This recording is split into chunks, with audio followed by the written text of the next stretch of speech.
বিয়ে বাড়িতে 16 বছর বয়সী বাচ্চা চাচাতো বোনের সাথে 32 বছর বয়সী চাচাতো ভাইকে জোর করে শারীরিক সম্পর্কে জড়াতে দেখে পুরো খান পরিবার। সবাই মিলে রাগী চোখে তাকিয়ে দেখে আহাদ আদরিশ খানের দিকে। আহাদ নিচের দিকে তাকিয়ে আছে। মূল ঘটনাটা কি হয়েছে চলুন দেখে আসি। কিছুক্ষণ আগে বিয়ে বাড়িতে হাসি আনন্দ সানাই বাজছে, সাথে আলো ঝলমলে পুরো খানবাড়ি। আজ খানবাড়ির বড় ছেলে আহাদ খানের বিয়ে ছিল। এত হই হট্টগোলের মধ্যে কারো খেয়ালই নেই পাশে ছোট ঘরটিতে কি ঘটে যাচ্ছে। ছোট্ট ঘরটিতে অন্ধকার ঘরটার পর্দা টেনে রাখা, আর সেই ঘরে শুয়ে আছে আহাদ খান।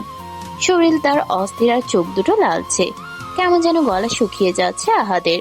মাথা ঝিমঝিম করছে, শ্বাস ঘন ঘন চলছে, কেমন হাত পা ছটফট করছে, যেন এক অদৃশ্য আগুন যেন জ্বালা ধরিয়ে দিচ্ছে। মুখ থেকে কেমন শব্দ বের হচ্ছে, কখনো গোঙানি আবার কখনো নিজেকে বোঝানোর চেষ্টা। তখন একটা পিচ্চি মেয়ে ঘরে ঢুকলো, আর ঘরে ঢুকে আহাদকে দেখে মেয়েটি বলে উঠলো, কি হয়েছে ভাইয়া তোমার? এমন করছো কেন? আহাদ তখন হাত দিয়ে ইশারা করে বলে, আমার কাছে আসিস না আহি, তাহলে সবকিছু শেষ হয়ে যাবে। আমি নিজেকে আর ধরে রাখতে পারবো না। কেন ভাইয়া, কি হয়েছে বলো না? বাইরে সবাই তোমার জন্য অপেক্ষা করছে, আর তুমি এখানে লুকিয়ে বসে আছো।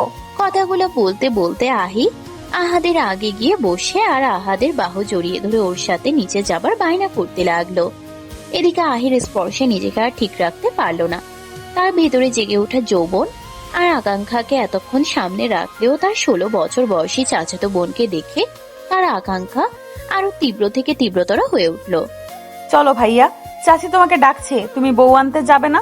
চলো না ভাইয়া, চলো। আমি তোকে সাবধান করেছিলাম চলে যেতে। আহির কথার মাঝে এক পর্যায়ে আহাদ এক টানে কাছে টেনে নেয়, আর আহির ঠোঁটে ঠোঁট ডুবিয়ে দেয়।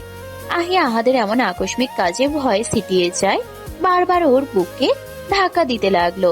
আহাদকে সরিয়ে দিতে চাইলো, কিন্তু বিধিমাম সে সরাতো দূর, তার চুম্বন আরো গাঢ় হতে লাগলো।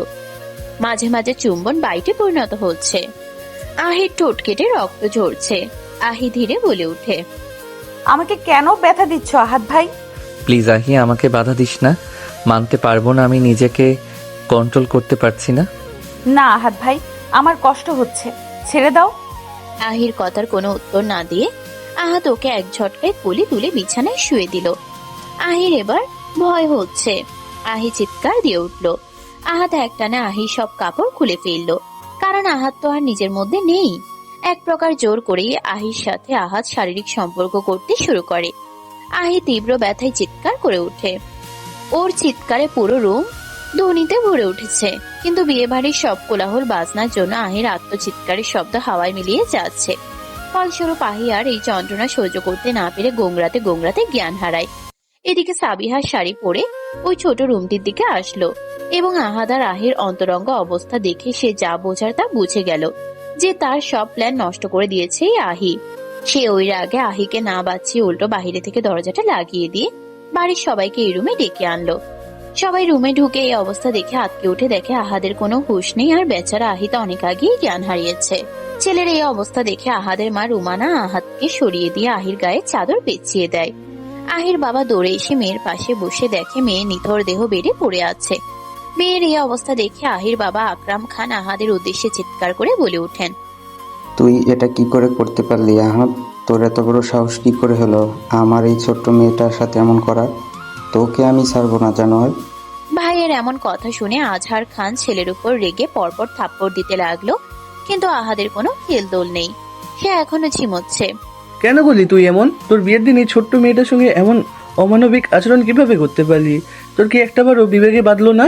এখন ধীরে ধীরে আহাদের হুঁশ আসতে লাগলো। ইতিমধ্যে ডাক্তাররা চলে এসেছে। আহিকে ডাক্তার চেক আপ করতে শুরু করলো। ডাক্তার বলল, ইস, এত ছোট মেয়েটাকে এভাবে রেপ কে করলো? যে রেপ করেছে তাকে তো পুলিশে দেওয়া উচিত। মেয়েটার অবস্থা বেশি ভালো না। মেয়েটার এই অবস্থার কথা শুনে আকরাম খান ধপ করে খাটের উপরে বসে পড়লেন। তার মা মরা মেয়ের এই অবস্থা দেখে সে আর সহ্য করতে পারছে না। তার উপর বিয়ে বাড়ি, সব লোকজনের কানাঘুষা একে অপরের সঙ্গে আজে বাজে কথা বলছে। এই বিষয়টা নিয়ে মেয়ের বাড়ি থেকে বিয়ে ভেঙে দিয়েছে। এতক্ষণে আহাদের পুরোপুরি হুঁশ ফিরেছে। এর পুরো বসে এসে বুঝতে পারলো সে কত বড় ভুল করে ফেলেছে, কত বড় অন্যায় করেছে আহির সাথে। আমি একটা সিদ্ধান্ত নিয়েছি। আমার ছেলে যখন এত বড় অন্যায় করেছে, তাহলে এর শাস্তি ওকে পেতেই হবে। আমি নিজে দাঁড়িয়ে থেকে উর্মির সাথে আমার ছেলের বিয়ে দিব। ঘরের মধ্যে আরো সবাই আলোচনা শুরু করে দিল। আর আহাদ অবাক চোখে বাবার দিকে তাকিয়ে আছে। এসব তুমি কি বলছো বাবা? আমি আহির মতো মেয়েকে কখনো বিয়ে করতে পারবো না। তাছাড়া বয়স আমার থেকে অনেক ছোট, আর মানসিকভাবে ও এখন ঠিক নেই। কথাটা শুনে আকরাম খান এগিয়ে এসে আহাদের গালে দুটো থাপ্পড় মেরে দিল। এরই মাঝে আজহার বলে ওঠে, তোর এই কথা বলতে লজ্জা লাগছে না? জানোয়ার, আমার মেয়ের এত বড় সর্বনাশ করতে পারলে তখন ছোট মনে হয়নি, এখন ছোট মনে হচ্ছে। আরেকটা কথা বলবি তো তখন তোকে বাড়ি থেকে বের করে দেবো। তোর মতো ছেলের সাথে আমি আমার মেয়েকে বিয়ে দেবো না। তুই একটা জানোয়ার, তোকে আমি পুলিশে দেবো। বিশ্বাস করো চাচ্চু, আমি যা করেছি আমার ইচ্ছেতে করিনি। আমি নিজেও বুঝতে পারছি না কি করে কি হয়ে গেল। এরই মাঝে রুমে থাকা লোকজন কথাগুলো শুনে সাথে সাথে আশেপাশে লোকজন হাহুতাশ করতে করতে বলতে লাগলো, যদি আহাদ এখন আহিকে বিয়ে না করে তাহলে আহিকে কে বিয়ে করবে? ওর মতো মেয়েকে তো কেউ বিয়ে করতে চাইবে না। কথাগুলো আকরাম সাহেবের কানে আসতেই নিস্তব্ধ হয়ে দাঁড়িয়ে পড়লো। এদিকে আরহামের মা তাকে বোঝাতে বললেন, ভাই সাহেব, যা হওয়ার তো হয়ে গেছে, আপনি রাজি হয়ে যান। আমি উর্মিকে আমার মেয়ের মতোই রাখবো, ওর কোনো অযত্ন আমি হতে দিব না। আপনি তো জানেন আমি উর্মিকে নিজের মেয়ের মতোই দেখি। এখন থেকে না হয় মেয়েই বানিয়ে নেব। আপনি আর আপত্তি করবেন না? আমাকে মাফ করবেন ভাবি, আমি আপনার ছেলের সাথে আমার মেয়ের বিয়ে দেবো না। আকরাম সাহেবের কথাগুলো মনে হলো বাজ পড়ার মতো সবার কানে বাজতে লাগলো। এরই মধ্যে একজন লোক বলতে লাগলো, আকরাম ভাই, এই বিষয়ে প্রস্তাব মেনে নেওয়া উচিত, কারণ উর্মির যে অবস্থা, এমনিতে ভালো কোনো পাত্র আর আপনি পাবেন না। তার উপর আপনার মেয়ের মাথায় সমস্যা, আরো পাগলামি করে বেশি। তার উপর গায়ে কলঙ্কের দাগ লেগে গেছে। এই মেয়েকে ঘরে রেখে কি করবেন? তার চেয়ে বড় আহাদের সাথে বিয়ে দিয়ে দিন। আহাদ উচ্চশিক্ষিত, বিদেশ পড়ো একজন ছেলে। আপনার মেয়ের কপালে এত ভালো পাত্র জুটছে, তাই তো অনেক। লোকজনের কথা শুনে আহাদের মা আবারও আকরাম সাহেবকে বোঝাতে লাগলেন যেন উনি বিয়েটা তার ছেলের সাথে দেয়। ওর বাবা ডাকছেন, তার মেয়ে তো মানসিকভাবে অসুস্থ, এখন তার কি করা উচিত? সব দিক বিবেচনা করে তিনি বিয়েতে সম্মতি দিলেন। এদিকে আহাদের মা আহাদকে উদ্দেশ্য করে বললেন, কিছুক্ষণ পরেই তোমার সাথে আহির বিয়ে হবে, তাই বেশি কথা না বলে রেডি হয়ে এসো। আমি আর কোনো কথা শুনতে চাচ্ছি না। যা তুমি করেছো তা নিয়ে আর কোনো কথা বা উচ্চবাচ্য কিচ্ছু যেন না হয়। আহাদ চমকে মায়ের দিকে তাকায়। আহাদের এখানে আর কিছু বলার নেই, তবে আহাদের মাথায় একটি জিনিস পাকাচ্ছে। তার হঠাৎ কি এমন হয়েছিল যে সে এমন অন্যায় করে বসলো? তাকে হয়তো নেশা জাতীয় কিছু খাওয়ানো হয়েছিল, কিন্তু কে ছিল সে? চোখ তুলে যখন সবার দিকে বুলালো, দূরে দাঁড়িয়ে থাকা সাবিহার দিকে চোখ পড়লো ওর। ও এক্ষুনি দাঁড়িয়ে রাগে ফুঁসছে। রাগে ফুঁসতে ফুঁসতে সেখান থেকে সাবিয়া চলে গেল। ইতোমধ্যে মা আহিকে লাল শাড়ি পরিয়ে দিয়ে বসালো। পাশে আহাদকে দেখে আহি চমকে উঠল। মনে পড়তে লাগলো সেই বিভৎস মুহূর্তের কথা। আহিকে ভয় পেতে দেখে আহাদের মা আহিকে জড়িয়ে ধরলো আর কাপা কাপা গলায় বলল, মামুনি, তুমি আমাকে এইখান থেকে নিয়ে চলো। ভাইয়া পচা, শুধু পচা পচা কাজ করে আমার সাথে, আমাকে অনেক ব্যথা দিয়েছে। তুমি আমাকে এখান থেকে নিয়ে চলো, আমি এখানে থাকতে চাই না। আহাদের মা বুঝতে পারে আহির মনের অবস্থা।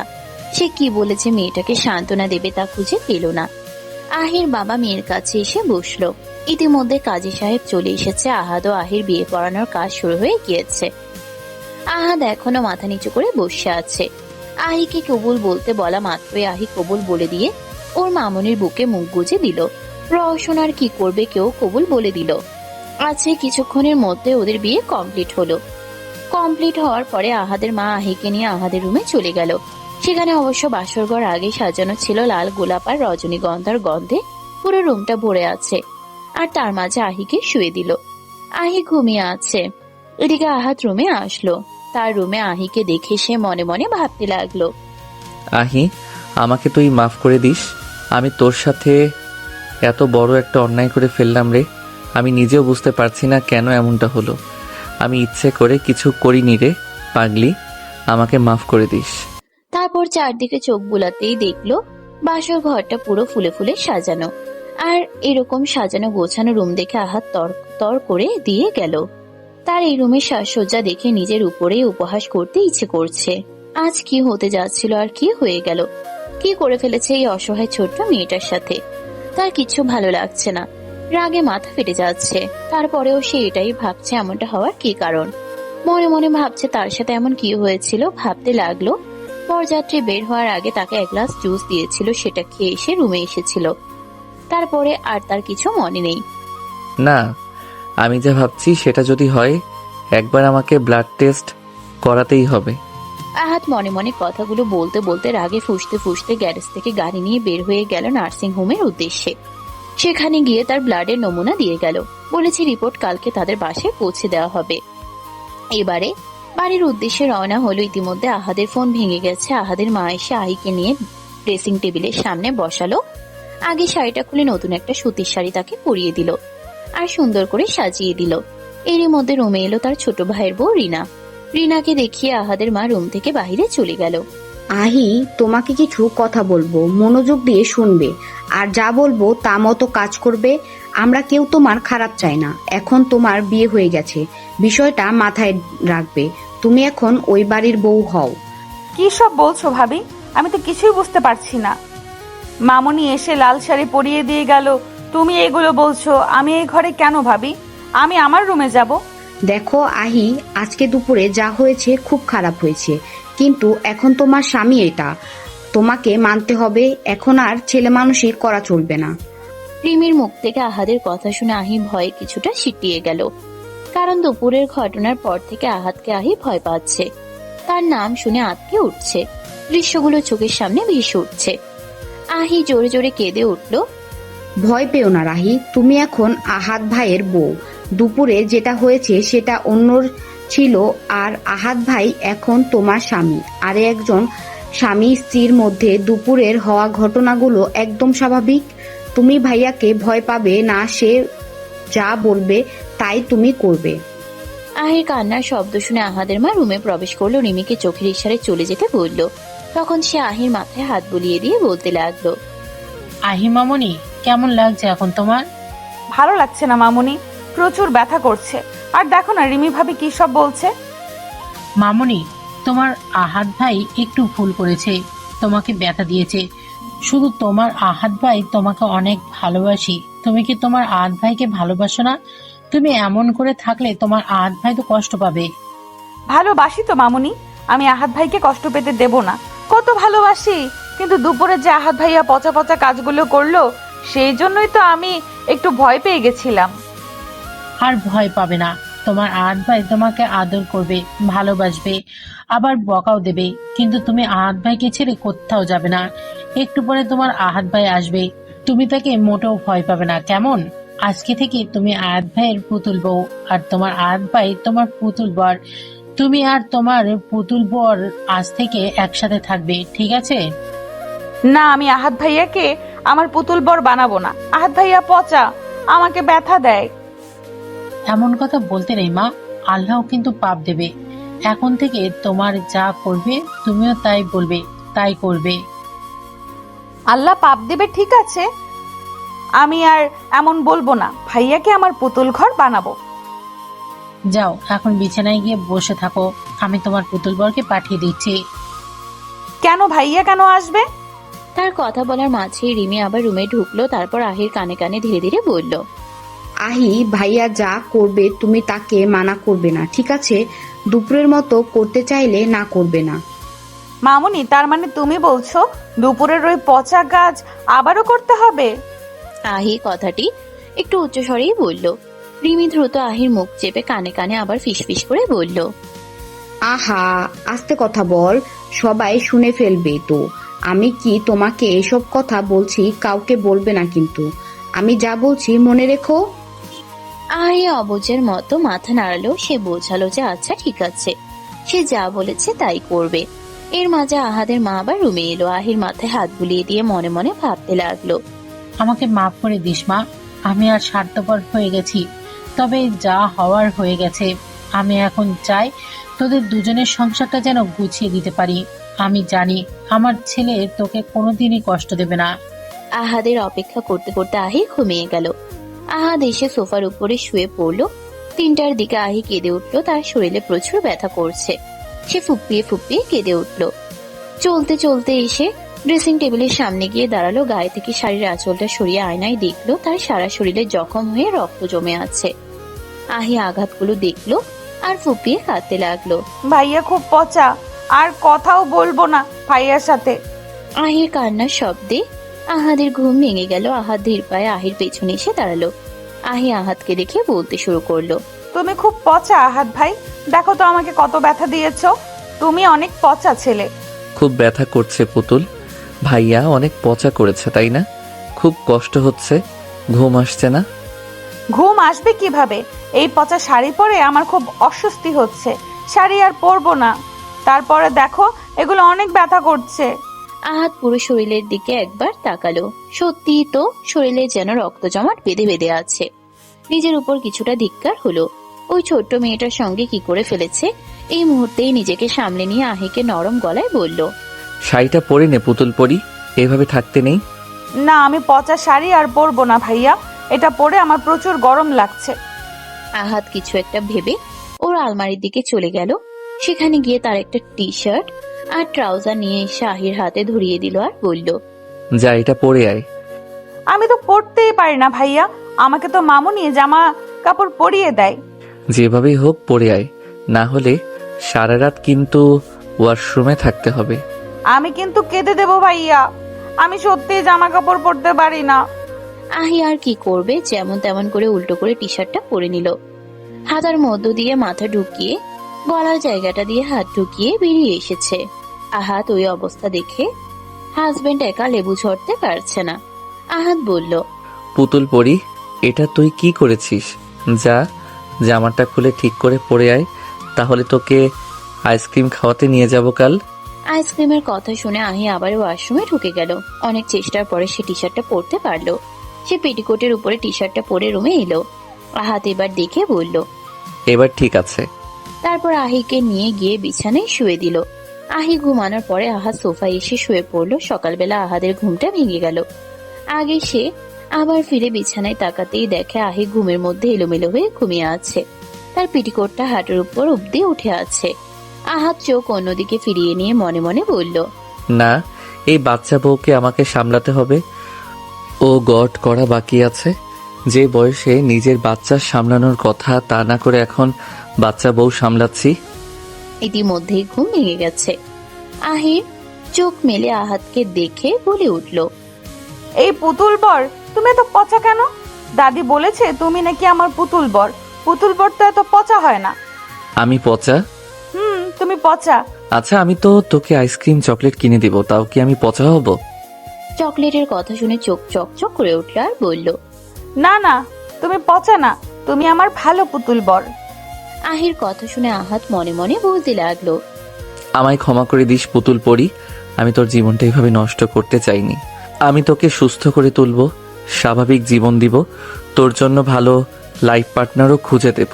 আমার মতো রেপিস্টের সাথে তোকে থাকতে হবে না। আহাদের ভাবনার মাঝে দরজায় করাঘাত করতে থাকলো। আকরাম খান দরজায় বারবার করাঘাত করছে। বিরক্ত হয়ে খুলে দিল। অমনি সাথে সাথে আকরাম সাহেব রুমের মধ্যে ঢুকে গেল। তখন বলতে লাগলো, বিয়ে করে বালের জীবন আমার বদনা হয়ে গেল, আর এরা এসেছে সালিশ বসাতে। ছ্যা, জীবন যৌবন আমার। আহাদের কথা শুনে আকরাম সাহেব ধমকে উঠে আহাদকে বললেন, চুপ কর, নাইলাকে তুই যা করেছিস তাতে তোকে পুলিশে দেয়নি সেটাই অনেক। আর তুই কতটা নির্লজ্জ হয়ে গেছিস রে, এখন আমার সামনে বসে এমন কথা বলছিস। আকরাম সাহেব কথাগুলো বলতে বলতে রাগে এগিয়ে গিজগিজ করছে মনে মনে। এমন সময় তার বাবা আফতাব খান ধমকে বললেন, চুপ করো আকরাম, ভেবেচিন্তে কথা বলো। আমার না দেখে আমি খুব ভালো করেছি নি, ও ওহির সাথে এমন খারাপ কাজ করবে সেটা ভাবনাতেও আনতে পারে না। আমি আমার নাতিকে খুব ভালো করেছি নি, ও সজ্ঞানে এমন কাজ কখনোই করেনি। আচ্ছা দাদু ভাই, কি হয়েছিল সে সময়, আমাকে খুলে বলো তো। দাদু ভাই, আমি তো এটাই সবাইকে বোঝাতে চাচ্ছিলাম। আমি যখন দুপুরবেলা কাজে ব্যস্ত ছিলাম, খুব ক্লান্ত হয়ে পড়েছিলাম, সে সময় আমাকে একজন ওয়েটার এসে ড্রিঙ্ক দিয়ে যায়। আমি ড্রিঙ্কটা খেয়ে যখন আমার চোখ ঝাপসা হয়ে আসছিল, তখন আমি আমার সামনে সাবিহাকে আসতে দেখি। ওই আমাকে ধরে ওই রুম পর্যন্ত নিয়ে যায়। তারপরে আর আমার কিছু মনে নেই দাদু ভাই। সাবিহা ওর নাম নেওয়ার কথা শুনে ভয় পেয়ে গেল। সে সময় নষ্ট না করে নিজের তরফ থেকে সাফাই গাইতে লাগলো, না না নানুমণি, আমি কিছু করিনি। আসলে ভাইয়াকে দেখে মনে হচ্ছিল সে অসুস্থ, তাই আমি তাকে ধরে রুমে নিয়ে গিয়েছিলাম। দেখেছো চাচ্ছ, এবার তো বিশ্বাস করো যে আমি ইচ্ছে করে কিছু করিনি। তখন আমি আমার নিজের মধ্যেই ছিলাম না। আকরাম খান স্তব্ধ হয়ে খাটের উপর বসে পড়ল। তার মধ্যে দরজার কলিং বেল বেজে উঠল। আহাদের মা দরজা খুলে দেখে আহাদের অ্যাসিস্ট্যান্ট অভি একটা লোককে ঝাপটে ধরে আছে। লোকটাকে দেখে সাবিহার মুখ শুকিয়ে গেছে, কারণ ওইটা সেই লোক যে আহাদকে নেশালো ড্রিঙ্কস দিয়েছিল। আহাদ নিচে এসে সবার উদ্দেশ্যে বলল, চাচ্ছু, বাবা মা এই সেই লোক যে আমাকে ড্রিঙ্ক দিয়েছিল, এটা সেই লোক। আর বাকিটা ওই জানোয়ারটার মুখ থেকেই শোনো। অভি ছেলেটিকে আহাদের পায়ের কাছে ছুঁড়ে ফেলে দিল।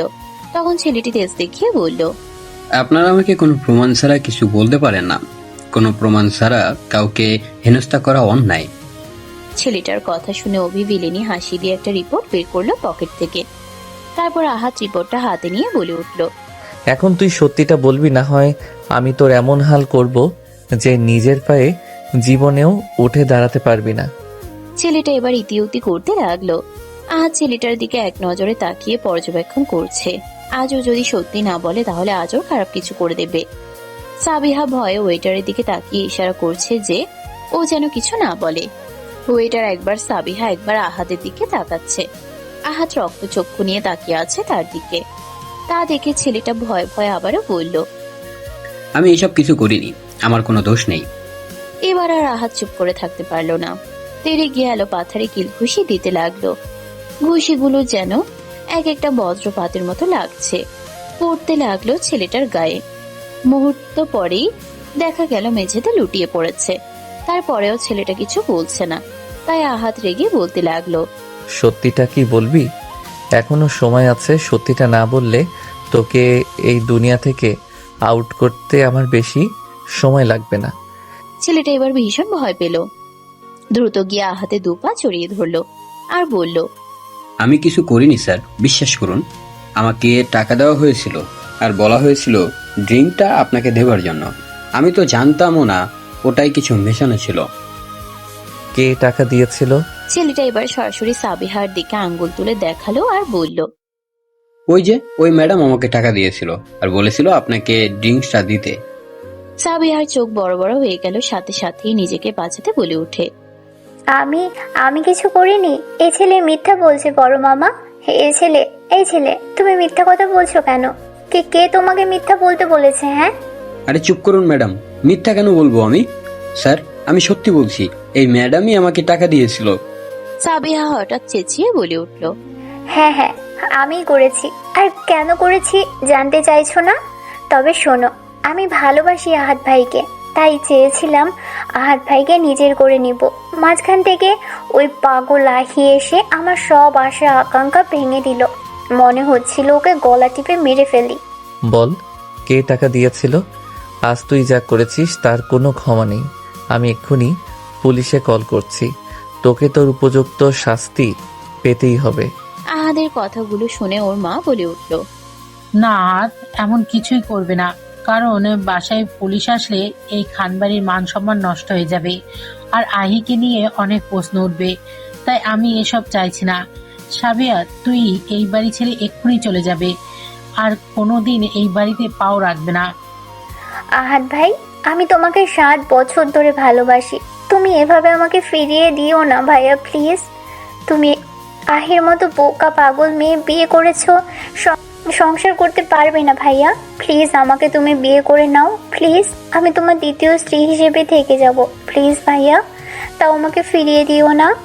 তুই মেয়ে বলে আজ ছাড়া পেয়ে গেলি, না হলে তোকে এই দুনিয়া থেকে আউট করে দিতে আমার 2 মিনিট টাইমও লাগবে না।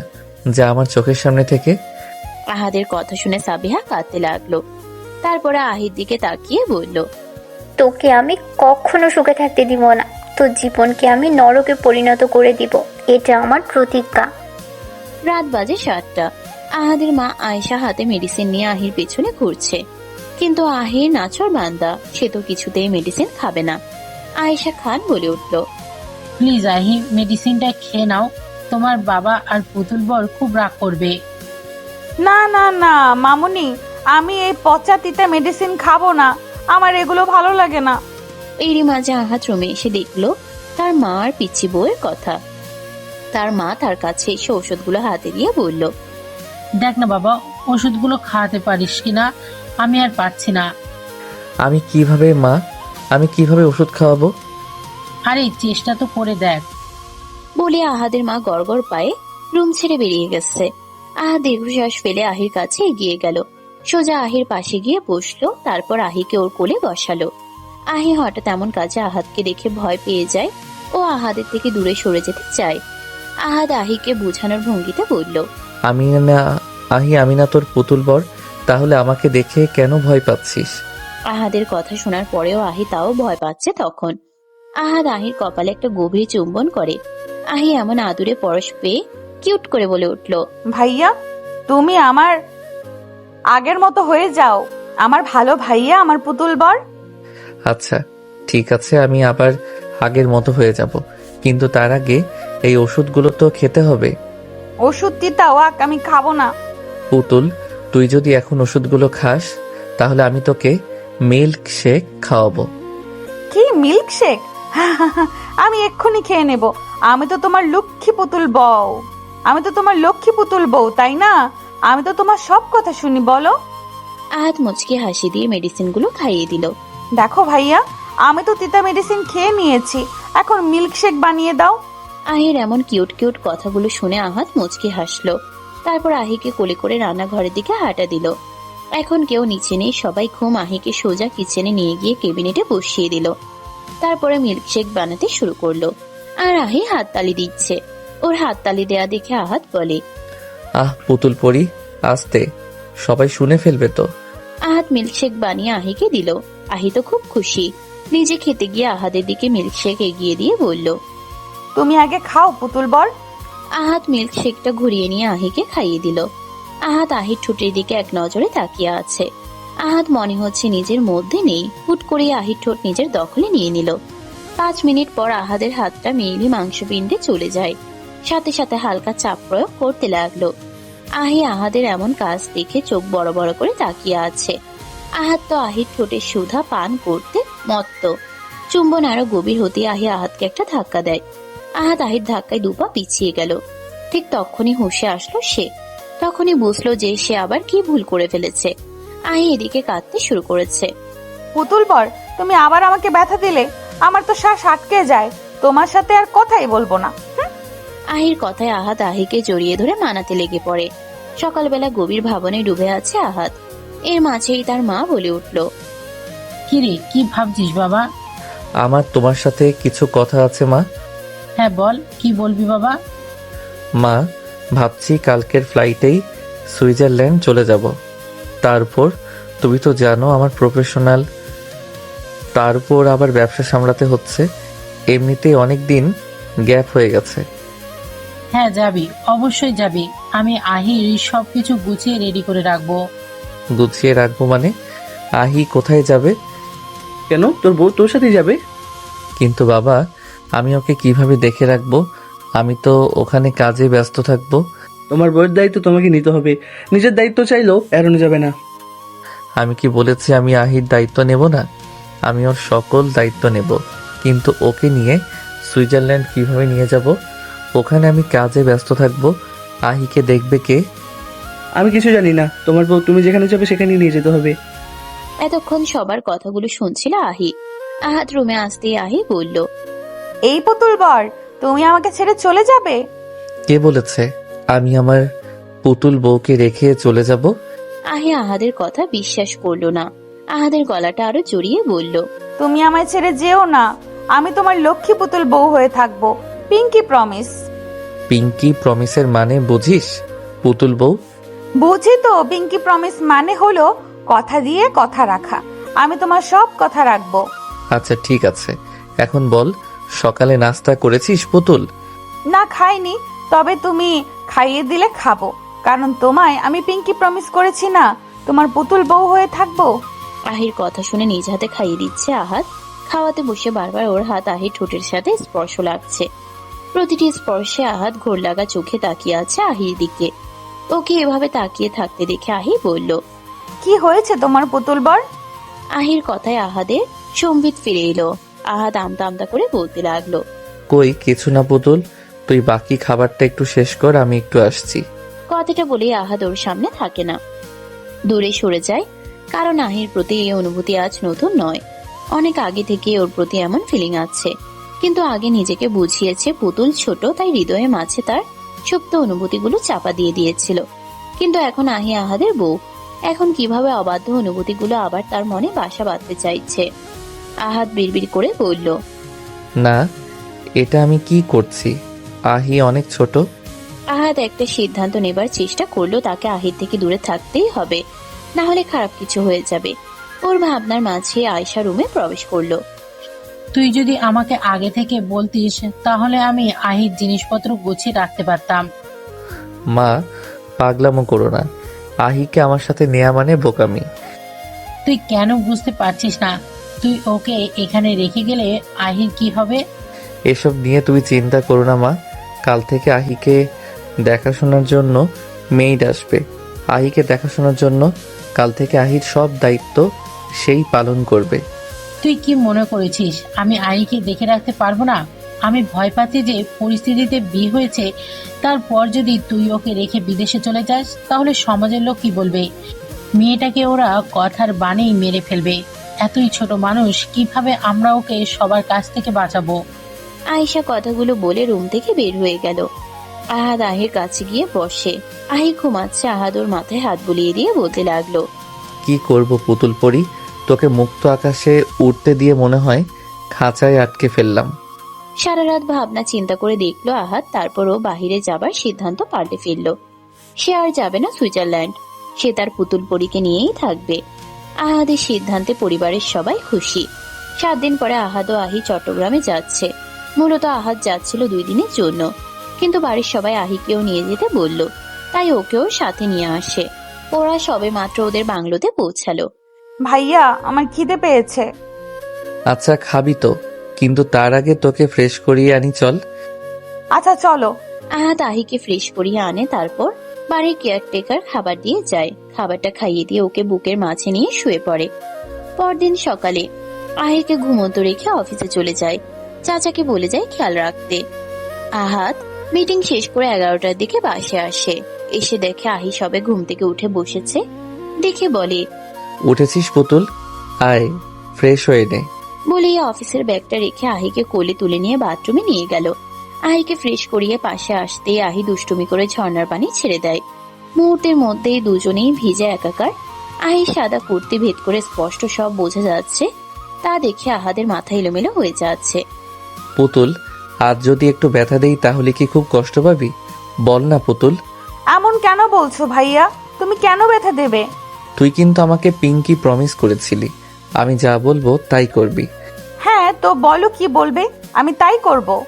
আমি যাই করি না কেন তুই আমার ওপর রাগ করবি না, আর আমি যা করতে বলবো তাই করবি। আহি মাথা নাড়িয়ে সম্মতি দেয়। তারপর আহাদ আহিকে কোলে করে রুমে নিয়ে আসে। তারপর ওকে নামিয়ে দিয়ে ঠোঁটে ঠোঁট ডুবিয়ে দিল।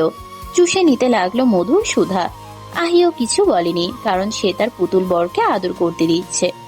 আহাদ আহির ঠোঁট থেকে সরে এসে একটানে ওর গা থেকে জামাটা খুলে ফেললো। তারপর আস্তে আস্তে আহিকে অস্থির করে তুললো। তারপর ধীরে ধীরে আরো গভীরে যেতে লাগলো। মেয়েটা ব্যথায় গুঙ্গিয়ে উঠলো। সেও ঘোরের মাঝে ব্যথার সাথে সাথে কেমন ভালো লাগা কাজ করছে। তাও আহাদ আহিকে জিজ্ঞেস করছে, আহি, বেশি কষ্ট হচ্ছে? ছেড়ে দেব? না বর। আহাদ আরো কিছুক্ষণ সময় পর নিজের কাজ শেষ করে আহিকে জড়িয়ে ধরে বুকের মাঝে জড়িয়ে নিল। বারবার সরি বলতে লাগলো। আহি চুপচাপ আহাদের বুকের ভেতরে পড়ে থাকলো। দুপুরে আহাদ ওকে ডেকে ফ্রেশ করিয়ে এনে পেনকিলার দেয়। আহাদ ভাবছে, পুতুল, তোকে দেখলেই কেমন প্রেম প্রেম পাই। কি করি বলতো সোনা, প্লিজ আমাকে একটু সামলে নে প্লিজ, আমি যে আর ধৈর্য রাখতে পারছি না। আহাদ কথাগুলো আহির মাথায় হাত বুলাতে বুলাতে বলছিল। সে এবার আহির ট্রিটমেন্টের বিষয়ে ভাবছে। তোকে ভালোবাসা থেকে বিরত রাখতে পারছি না।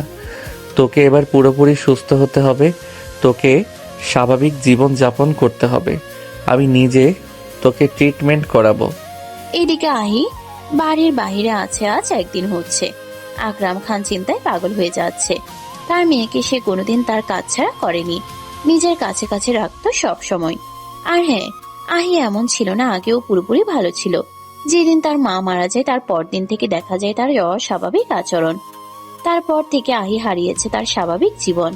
তবে আহির মায়ের মৃত্যু ছিল অস্বাভাবিক, আজও সেই রহস্য কেউ জানতে পারেনি।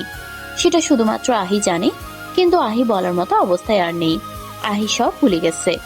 বর্তমানে আহি আর আহাত দুপুরে খাবার খেয়ে ঘুমোচ্ছে খানবাড়ি। কেউ একজন অনবরত রুমে পায়চারি করছে আর তার রাগ ঝাড়ছে, কিন্তু কে সেটা আজও রহস্য। আমার এত বছরের করা কষ্ট আমি এত সহজে ভেসে যেতে দেব না। এই খানবাড়ির সবকিছু যতদিন না আমার হাতে আসছে ততদিন কাউকে কিছুই বুঝতে দেব না। বলেই অচেনা ব্যক্তিটি হাসতে লাগলো আর তার পরবর্তী প্ল্যান সাজাতে লাগলো। চট্টগ্রাম, বেলা 1:30। আহি পিটপিট করে চোখ খুললো, পাশে তাকিয়ে দেখে ওর পুতুল বড় ওর পাশেই ওকে জড়িয়ে ঘুমিয়ে আছে। এদিকে আহি বিছানা থেকে উঠতে চায়, কিন্তু সেটা পারছে না। আহাত সাপের মতো পেঁচিয়ে ধরে আছে তাকে। ও নড়াচড়া বুঝতে পেরে আহাত তাকিয়ে দেখে আহি হাসপাস করছে। কি হয়েছে পুতুল, এমন করছিস কেন? আমি ওয়াশরুমে যাব পুতুল বর। ও আচ্ছা, যা। আমি তো উঠতেই পারছি না, খুব ব্যথা করছে। আহি মাথা নেড়ে সায় দিল আর বলল ওর নিচের অংশে অনেক ব্যথা করছে। আহাদ ওর কথায় জড়িয়ে ধরলো আর বলল, আমাকে ক্ষমা করে দে পুতুল, আমি আসলে অনেক পচা, তোর পচা পুতুল বর। আমি তোকে শুধু ব্যথা দেই, কষ্ট দেই। আহাদের কথা শুনে আহি পিটপিট করে তাকিয়ে আছে ওর দিকে। ও বুঝতে পারছে না কি বলা উচিত ওর পুতুল বরকে। আহাদ আর কিছু না বলে আহিকে কোলে করে ওয়াশরুমে নিয়ে গেল। ওকে ফ্রেশ করিয়ে নিয়ে বেডে নিয়ে এলো। তারপর আহিকে নিয়ে বের হলো ডাক্তারের চেম্বারে। আসলে আহাদের এখানে আসার মূল উদ্দেশ্য বিজনেস নয়, উদ্দেশ্য ছিল আহিকে উন্নত চিকিৎসার ব্যবস্থা করা। কারণ তার মনে হচ্ছিল আহির সাথে কিছু তো একটা হচ্ছে, আহির সাথে সামথিং রং হচ্ছে। কারণ সে লক্ষ্য করেছে এত বছর চিকিৎসা করানোর পরেও ওর মধ্যে কোনো পরিবর্তন লক্ষ্য করা যায়নি। আর ওর কিছু মেডিসিন নিয়ে আহাদের যথেষ্ট সন্দেহ আছে। তাই তো এত সাবধানতা, কারণ আহাদের মনে হচ্ছে ওই বাড়িতে এমন কেউ আছে যে চাইছে না আহি সুস্থ হোক। ডাক্তারের চেম্বারে। মিস্টার আহাদ, আপনি যা সন্দেহ করেছেন সেটাই সত্যি। এই মেডিসিনগুলোও একমাত্র কারণ যা আহিকে এমন মানসিক রোগী বানিয়ে রেখেছে। আরও কিছুদিন যদি এই ঔষধ তাকে দেওয়া হয় তাহলে সে আর কখনোই স্বাভাবিক হতে পারবে না। তাকে এই ঔষধ প্রায় 5 বছর ধরে দেওয়া হচ্ছে। ডক্টর, তাহলে এখন এটার জন্য করণীয় কি? আমার আহি কি কোনোদিন স্বাভাবিক জীবনে ফিরতে পারবে না? এত উত্তেজিত হবেন না মিসেস আহির। ট্রিটমেন্ট এখন থেকেই শুরু করলে আশা করা যায় যে মিসেস আহি খুব দ্রুতই সুস্থ স্বাভাবিক জীবনে ফিরে আসতে পারবে। তবে মেডিসিনগুলো নিয়মিত দিতে হবে, একটা ডোজও মিস দেওয়া যাবে না। আপনি চিন্তা করবেন না ডাক্তার, এই বিষয়ে আমি খেয়াল রাখবো। আপনি আপনার ট্রিটমেন্ট শুরু করুন। তারপর ডাক্তার মেডিসিন প্রেসক্রাইব করে দিল। আহাত মেডিসিন নিয়ে আহিকে নিয়ে ফেরার সময় রাস্তার পাশে আইসক্রিম দেখে এনে দেবার বায়না ধরলো। কি আর করার, তার পুতুল বউয়ের আবদার পূরণ করতে ছুটলো আইসক্রিম আনতে। তারপর সন্ধ্যা অবধি ঘোরাফেরা করে বাংলোতে ফিরলো। এখন তার পুতুল বউ খুব খুশি। খুশিতে খুশিতে আহাদের কোলে গিয়ে বসে বলতে লাগলো আহি, এই পুতুল বর, তুমি অনেক ভালো, আজ অনেক মজা হয়েছে। আচ্ছা বর, আমরা কাল কোথায় যাব বেড়াতে? তুই যেখানে চাইবি সেখানেই নিয়ে যাব, তবে একটা শর্তে। আহি ভ্রু কুঁচকে তাকালো, অতঃপর আহাতকে জিজ্ঞেস করলো, কি শর্ত বর? এই মেডিসিনটা খেয়ে নে, তাহলে বেড়াতে নিয়ে যাব। ঠিক আছে, দাও।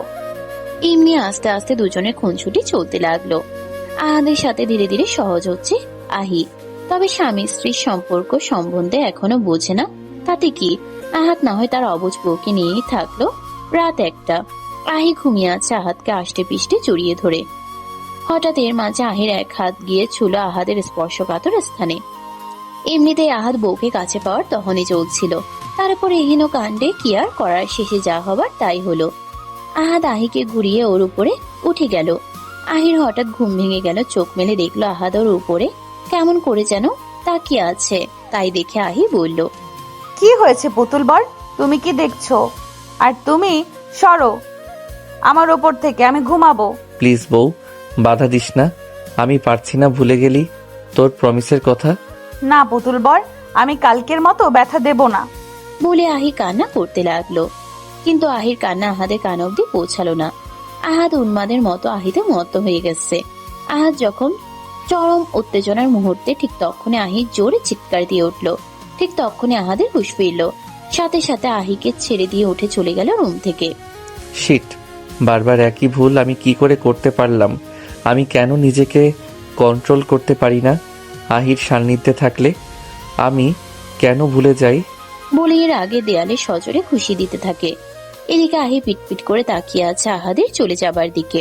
সে মনে মনে ভাবছে, আমি আবার পুতুল বরকে রাগিয়ে দিলাম। আমি তো পুতুল বরকে পিঙ্কি প্রমিস করেছিলাম, এখন কি হবে? আহি ভয় ভয় আহাদকে খুঁজতে খুঁজতে তার কাছে গিয়ে আস্তে করে ডাকলো, পুতুল বর, এই পুতুল বর, তুমি আমার উপর রাগ করেছো?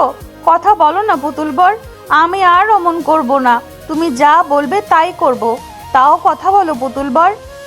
ও অসুস্থ? দূর পাগলি, আমি রাগ কেন করব তোর উপর? আমি কি তোর উপর রাগ করে থাকতে পারি বল?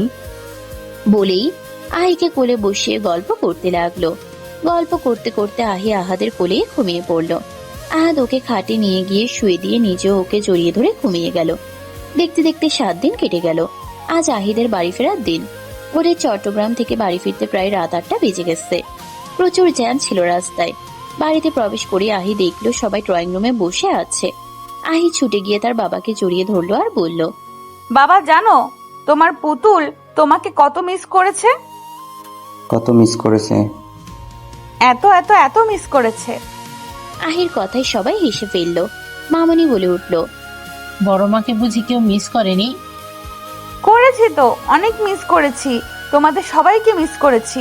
বাবা আর চাচ্চু, আপনাদের সাথে আমার কিছু কথা বলার ছিল। রাতে ডিনার সেরে একটু বসবেন? ঠিক আছে। কিছু হয়েছে? তোকে খুব চিন্তিত দেখা যাচ্ছে।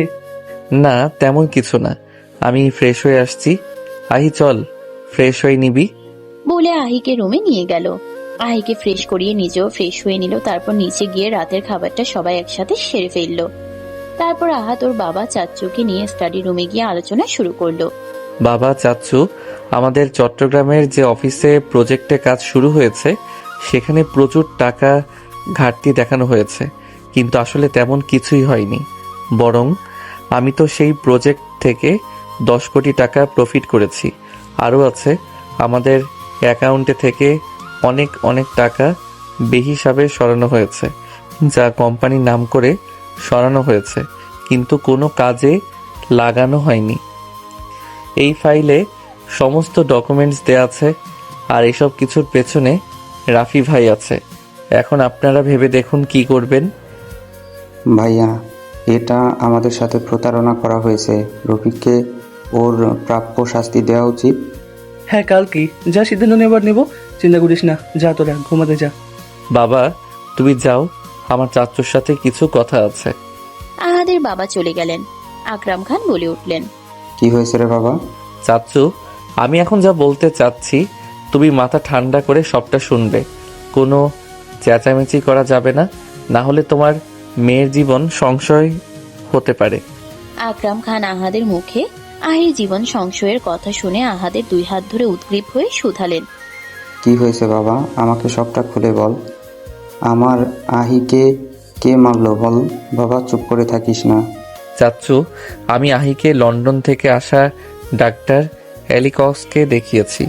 সে আহির চেক আপ করে কি বলেছে জানো? কি বলেছে বলো, কি বলেছে? বলেছে আমাদের আহি মানসিক ভারসাম্যহীন নয়, ওকে মানসিক ভারসাম্যহীন মানিয়ে রাখা হয়েছে। আকরাম সাহেব হতভম্ব হয়ে তাকিয়ে আছে। আমার বাচ্চা মেয়েটার সাথে কার এত বড় শত্রুতা? বল, কে এমন করেছে? জানি না চাচ্চু, তবে তাকে বের করতে আমার তোমার সহযোগিতা প্রয়োজন। কি সহযোগিতা বল বাবা? চাচ্চু, আহিকে এই বাড়ি থেকে দূরে রাখতে হবে। এখানে ও সেভ না। ওকে 3 মাস অন্তত এই বাড়ি থেকে দূরে রাখতে হবে, কিন্তু কিভাবে আমি বুঝতে পারছি না। আকরাম সাহেব কিছুক্ষণ ভেবে বললেন, আচ্ছা আহাত, তুই আহিকে নিয়ে রাজশাহী চলে যা। আমাদের রাজশাহী ব্রাঞ্চে কাজ চলছে, ওখানে আমার পরশু যাওয়ার কথা ছিল। তুই তাহলে সেখানে চলে যা। আমি ভাইকে সকালে বলবো আমি যেতে পারছি না, তোকে যেন পাঠিয়ে দিই। ঠিক আছে চাচ্চু। আহির আর আহাদের রাজশাহী শিফট হওয়ার কথা শুনে কারণ জিজ্ঞেস করলে ব্যবসা সংক্রান্ত কাজের কথা বলে। তখন আহাদের ফুপি বলে উঠল, ব্যবসার কাজে যাবে, ঠিক আছে, আহাত যাক, আহিকে যেতে হবে না। ওখানে আহাত কাজে বিজি থাকবে, তাহলে আহিকে কে দেখবে? তুমি চিন্তা করো না ফুপি, আমি সামলে নিব। আমি তো তোমার ভালোর জন্যই বলেছিলাম। ধন্যবাদ ফুপি, আহিকে নিয়ে এতটা ভাবার জন্য। ফুপি আর কিছু বলতে পারল না। দুদিন পর আহি, আয়শা আর আহাদ তিনজন রাজশাহীর উদ্দেশ্যে রওনা হলো। সেখানে পৌঁছে আহাদ অফিসের কাজে বিজি হয়ে গেল। আহাদ চাইছে খুব জলদি কাজ শুরু করার, তাহলে একটু ফ্রি হয়ে আহিকে সময় দিতে পারবে সকাল। গুড মর্নিং মা। Good morning. এত সকালে রেডি হয়ে কোথায় যাচ্ছিস? একটা জরুরি মিটিং আছে, জলদি নাস্তা দাও। বস, দিচ্ছি। এসেছিস থেকে তো ব্যস্ত থাকিস, মেয়েটাকে একটু সময়ও দিচ্ছিস না। আজকের মিটিংটা শেষ হলে ফ্রি হয়ে যাব মা। আচ্ছা মা, আহিকে নিয়মিত মেডিসিনগুলো দিচ্ছ তো? হ্যাঁ, চিন্তা করিস না, আমি আছি তো। আহাদ নাস্তা সেরে বেরিয়ে গেল অফিসে যাবার উদ্দেশ্যে। আহি আজ পরপর 3টা মিটিং আছে। কাজগুলো সাকসেস হলে সে একটু ফ্রি হবে, তার পুতুল বউকে সময় দেবে। বউটাকে যে আর দূরে রাখতে পারছে না, বুকটা যে ভীষণ পুড়ছে। সন্ধ্যাবেলা ক্লান্ত হয়ে বাসায় ঢুকলো আহাদ। ওকে দেখে আহি দৌড়ে গিয়ে গলা জড়িয়ে ধরে অভিযোগের স্বরে বলে, পুতুল বর, তুমি অনেক পচা। আমায় একা একা রেখে কোথায় গিয়ে থাকো সারাদিন? আমার একা একা বাড়িতে থাকতে ভালো লাগে না। তুমি আমাকে একটু ঘুরতে নিয়েও যাও না। বলেই গাল ফুলিয়ে নিল। আহাদ মুচকি হাসি দিয়ে বলে, আমার বউ বুঝি রাগ করেছে? আচ্ছা রাগ করো না প্লিজ, কালকে ঘুরতে নিয়ে যাব, প্রমিস। এখন তো হাসো। বেরোতে যাবার কথা শুনে আহি খুশিতে আত্মহারা। আহাদ আহির হাত ধরে রুমে নিয়ে যায়। আহি, আমি তোর কোলে একটু মাথা রাখি? হ্যাঁ, এসো এসো।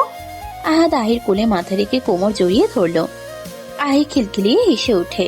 আহাদ বলে, উফ আহি, নড়াচড়া করিস না তো, একটু শান্তিতে থাকতে দে। আরে পুতুল বর, আমার তো কাতুকুতু লাগছে। ওভাবেই কিছুক্ষণ থাকার পরে আহাদ ঘুমিয়ে গেল। আহিও নড়াচড়া করতে করতে ওভাবেই বেডে হেলান দিয়ে ঘুমিয়ে যায়। রাত 10টায় ঘুম ভাঙে দুজনের। নিচে গিয়ে নাস্তা করে দুজনে রুমে চলে আসে। আহিকে মেডিসিন খাইয়ে দেয়। আহি এখন আর মেডিসিন খেতে বায়না করে না। সকালবেলা আহাদ ঘুম থেকে উঠে এক্সারসাইজ করছে। আহি ঘুম থেকে উঠে আহাদকে এভাবে খালি গায়ে দেখে হা করে তাকিয়ে থাকে। ওর কেমন কেমন জানি লাগছে। ও বুঝতে পারছে না ওর অনুভূতি। ধীর পায়ে উঠে গিয়ে আহাদের কাছে গিয়ে বসে, হাত বাড়িয়ে দেয় আহাদের শরীরের উপর। আহাদ আহির দিকে তাকায়। আহির দৃষ্টিতে কেমন যেন নেশা। আহাদ বুঝে নেয় সেই নেশা। সে উঠে আহিকে কোলে বসিয়ে নেয়, তারপর আলতো করে ঠোঁটে ঠোঁট ডুবিয়ে দেয়। তারপরে ঠোঁট ছেড়ে দিয়ে গলায় মুখ ডুবায়। আহাদ ধীরে ধীরে আহির জামা একটানে খুলে ফেলে। তারপর সে মত্ত হয় আহির মাঝে। অবাক করার বিষয়, আজ আহি কান্না বা চিৎকার কোনোটাই করছে না। আহাদ ঘোরের মাঝে বলে ওঠে, আহি, ব্যথা লাগছে, বাদ দেব? আহি কিছু বলছে না, ঘন ঘন শ্বাস নিচ্ছে। আহাদ বুঝলো আহি এখন নিজের মাঝে নেই, হারিয়ে গেছে ভালোবাসার সাগরে। বউ, পরে কিন্তু দোষ দিস না, আর প্লিজ চিৎকার করিস না। বলে আহাদ পাগলের মতো আহির মাঝে হারিয়ে গেল। মাঝে মধ্যে শুধু দুজন নর নারীর ব্যথাতুর আওয়াজ, উন্মাদন। দীর্ঘ সময় পর আহাদ আহির বুকে মুখ ডুবিয়ে দিয়ে শুয়ে পড়ে। কিছু সময় পর উঠে আহির কপালে চুমু এঁকে বলে, ঠিক আছিস আহি? কষ্ট হচ্ছে? হ্যাঁ, একটু। আমার বউটা বড় হয়ে গেছে, বরকে বেঁধে রাখা শিখে গেছে। আচ্ছা, আজ ভয় পেলি না কেন? কাঁদলিও না, চিৎকারও দিলি না, কি ব্যাপার পুতুল বউ, ব্যথা পাসনি? আমাকে বড় মা বলেছে তুমি আদর করতে চাইলে করতে দিতে, ভয় না পেতে। আর বলেছে তোমাকে আদর করতে দিলে তুমি আমাকে ছেড়ে আর কোথাও চলে যেতেই পারবে না। আরো বলেছে একটু ব্যথা লাগবে, কিন্তু দেখবে পরে ঠিক হয়ে যাবে, আর চিৎকার দেওয়া যাবে না কিন্তু। আহাদ তো তার গুণধর বউয়ের কথা শুনে চোখ কপালে উঠে গেছে। তাও ধীরে বলে ওঠে, বউ, তুই এসব কথা মাকে বলেছিস? মা কি ভাববে বলতো? আমি কিছু বলিনি, বড় মা নিজে থেকেই আমাকে বলেছে। শোনো না বর, তুমি আমাকে ছেড়ে চলে যাবে না তো? না রে পাগলি, কোথায় যাব? তুই ছাড়া আমার কোনো গতি নেই। চল, গোসল দিয়ে এসে ঘুমাবি। দুজন শাওয়ার নিয়ে এসে বিছানায় ঘুমিয়ে যায়। 10টায় ঘুম ভাঙে আহাদের। সে উঠে নিচে গিয়ে নাস্তা করে আহির জন্য নিয়ে আসে। মা আহির কথা জিজ্ঞেস করলে বলে, ও একটু অসুস্থ মা, তাই ডাকিনি। সে কি কি হয়েছে? রাতে তো ভালোই ছিল। আরে তেমন কিছু না মা। বলে আহাত উপরে উঠে গেল। দেখতে দেখতে প্রায় 2 মাস কেটে গেছে। খানবাড়ি থেকে আহি আজ 2 মাস দূরে আছে, আর আহি ট্রিটমেন্টও 2 মাস চলছে। আহি এখন আগের তুলনায় অনেকটাই সুস্থ। আজ আহাত ডাক্তারের সাথে ভিডিও কলে মিটিং ফিক্স করা ছিল, তাই তারা কথা বলছে। ডক্টর, আপনি আহির ট্রিটমেন্টের বিষয়ে কি আপডেট দেবেন বলেছিলেন? হ্যাঁ মিস্টার খান, আহির ট্রিটমেন্ট এখন লাস্ট পর্যায়ে চলে এসেছে। লাস্ট ডোজটা শুরু হলে ওর মধ্যে অনেক পরিবর্তন আসবে। পরিবর্তন বলতে কেমন পরিবর্তন ডক্টর? আহি বিগত এই কিছু বছরের মধ্যে এমন অনেক কিছুই আর মনে থাকবে না। মানে কি বলতে চাইছেন ডক্টর? এখনকার সবকিছু ভুলে যেতে পারে না? না, এটা হতে পারে না। কুল আহাদ, আমার কথা মন দিয়ে শোনো। আমি বলেছি কিছু কিছু মুহূর্ত ভুলে যেতে পারে। এখন কার স্মৃতি হতে পারে, আবার কিছু বছর আগেরও হতে পারে। ডক্টর, আহি আমাকে ভুলে যাবে না তো? কিছু বলা যাচ্ছে না। ডাক্তারের কথা শুনে আহাত চিন্তায় পড়ে গেল। সে শুধু এটাই ভাবছে তার পুতুল বউ তাকে ভুলে যাবে না তো। আবার সেটাও ভাবছে আহি সুস্থ হয়ে যদি জেনে যায় আহাত তাকে রেপ করেছিল, তারপরে বিয়ে করেছে, তাহলে কি সে তাকে ক্ষমা করতে পারবে? এইসব চিন্তা তাকে কুড়ে কুড়ে খাচ্ছে। কথাগুলো ভাবতে ভাবতে আহির কাছে গিয়ে জড়িয়ে ধরে বলল, পুতুল, তুই সুস্থ হয়ে গেলে আমায় ভুলে যাবি না তো? আমি যে তোকে ছাড়া থাকতে পারবো না রে বউ। তুমি এসব কি বলছো পুতুল বর? কিছু না পুতুল, একটু চুপচাপ থাক না প্লিজ। আহাত ওভাবেই কিছুক্ষণ আহিকে জড়িয়ে ধরে বসে থাকে। আহাত ঠিক করলো এই গোটা 1 মাস আহিকে এতটা ভালোবাসা দেবে, এত সময় দেবে যে আহি সব ভুলে গেলেও আহাতকে যেন মনে রাখে। 20 দিন পর আহাত অফিস থেকে এসে আহাত যখন আহিকে ডাকে তখন আহি আর তার ডাকে সাড়া দেয় না। আহাত পাগলের মতো ডাকতে থাকে, পুতুল, পুতুল, কই তুই পুতুল? আহি কোনো উত্তর দেয় না। আহাত উপরে রুমে গিয়ে দেখে সেখানেও নেই। ওয়াশরুমে গিয়ে দেখে আহি পড়ে আছে, তাও মাথার এক কোণা ফেটে রক্তে মেঝে ভেসে গেছে। আহাত তা দেখে স্তব্ধ হয়ে গেল কিছু সময়ের জন্য। আহাদের ঘোর কাটে কল আসার কারণে। তখনই আহির কাছে দৌড়ে যায়, আহিকে কোলে তুলে হসপিটালের উদ্দেশ্যে রওনা হয়। হাসপাতালে গিয়ে চিৎকার করে, ডাক্তার, ডাক্তার, নার্স। আহাদের চিৎকার শুনে ডাক্তার নার্স সবাই বেরিয়ে আসে। ডাক্তার আহিকে স্ট্রেচারে শুয়ে দিতে বলে, তারপর আহিকে নিয়ে সরাসরি অপারেশন থিয়েটারে। আহাদ যখন ভেতরে যেতে চায় তখন আপনি বাহিরে অপেক্ষা করুন। ভেতরে আহির অপারেশন চলছে। মাথায় আঘাত লেগে প্রচুর ব্লাড লস হয়েছে। আহাদ অপারেশন থিয়েটারে বাহিরে বসে মাথা নিচু করে বসে আছে। তৎক্ষণাৎ আবার আহাদের ফোন বেজে ওঠে। দেখে আকরাম খান কল করেছে। হ্যাঁ চাচ্চু বলো। তোর গলা এমন শোনা যাচ্ছে কেন? কি হয়েছে? আহি কই? ও ঠিক আছে তো? না চাচ্চু, আহি হসপিটালে ওয়াশরুমে পড়ে গিয়ে মাথায় আঘাত পেয়েছে। কি বলছিস? আহি এখন কেমন আছে? এখনো জ্ঞান ফেরেনি চাচ্চু। চাচ্চু, ডাক্তার বের হয়েছে, আমি তোমায় কল করছি। ডাক্তার বের হয়ে সোজা আহাদের সামনে এসে দাঁড়ালো। ডক্টর, আহি কেমন আছে? উনি ভালো আছেন, কিন্তু এখনো জ্ঞান ফেরেনি। একটু সময় লাগবে। ঘুমের ইঞ্জেকশন দেওয়া হয়েছে। She is out of danger. Doctor, আমি ওকে একটু দেখতে পারি? অবশ্যই, ওনাকে কেবিনে দিলে আপনি দেখে আসবেন। Thank you doctor. আহিকে কেবিনে দেওয়া হয়েছে। আহাদ আহির পাশের টুলটা টেনে নিয়ে বসে আহির একটা হাত ধরে এক নয়নে তাকিয়ে আছে। তার মাঝে ওই অবাধ্য 2 চোখ দিয়ে জল গড়াতে লাগলো। আহাদ বলছে, এই পুতুল ওঠ না, তোর পুতুল বর দেখ না কষ্ট পাচ্ছে। তুই না বলেছিস আমার কষ্ট তুই দেখতে পারিস না? তাহলে এখন কেন এভাবে ঘুমিয়ে আছিস? তোর চুপ থাকা যে তোর পুতুল বর মেনে নিতে পারছে না। ওঠ না, এই বউ ওঠ। আহাদ সারা রাত আহির হাত ধরেই বসে থাকলো। সকালে আকরাম সাহেব আয়শা আসহাব এসে পৌঁছালো আহির কেবিনে। আহি তখনও ঘুমে। ডক্টর এলো, আহিকে দেখে বলে গেলেন, কিছুক্ষণ পরে ওনার জ্ঞান ফিরে আসবে। তবে একটা কথা, আপনারা একটু দেখবেন উনি যেন উত্তেজিত না হয়। সেটা ওনার শরীরের জন্য ভালো নয়। জি ডাক্তার। 30 মিনিট পর আহি চোখ দুটো পিটপিট করে তাকিয়ে আবার বন্ধ করে নিল। কেমন জানি ভিতরে ভিতরে ছটফট করছে আর বিড়বিড় করে কিছু বলছে। আবার চোখ মেলে তাকালো। তাকিয়ে, বাবা, বাবা। হ্যাঁ মা বল, আমি তোর কাছেই আছি। ওরা আমাকে ধরে নিয়ে যাবে, আমাকে মেরে ফেলবে, আমাকে লুকিয়ে রাখো, বাঁচাও বাবা, বাঁচাও। কে ধরে নিয়ে যাবে তোকে? মেরে ফেলবে মা। আহি কেউ নেই মা।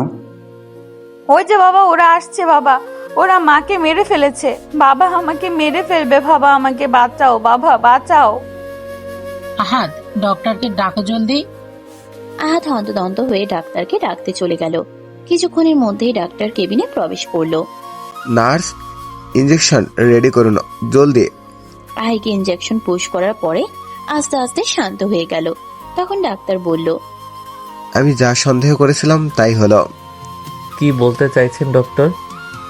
উনি ঠিক হচ্ছেন, তবে ওনার কিছু একটা মনে পড়ছে যা ওনার ব্রেনের ওপর খুব বাজেভাবে প্রভাব ফেলছে। সেটা ওনার জন্য ঝুঁকির বিষয়।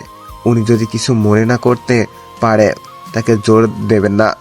উনি বর্তমানে এমন অনেক কিছুই হয়তো মনে থাকবে না, তাই জোর করবেন না, না হলে হিতে বিপরীত হতে পারে। ঠিক আছে ডক্টর।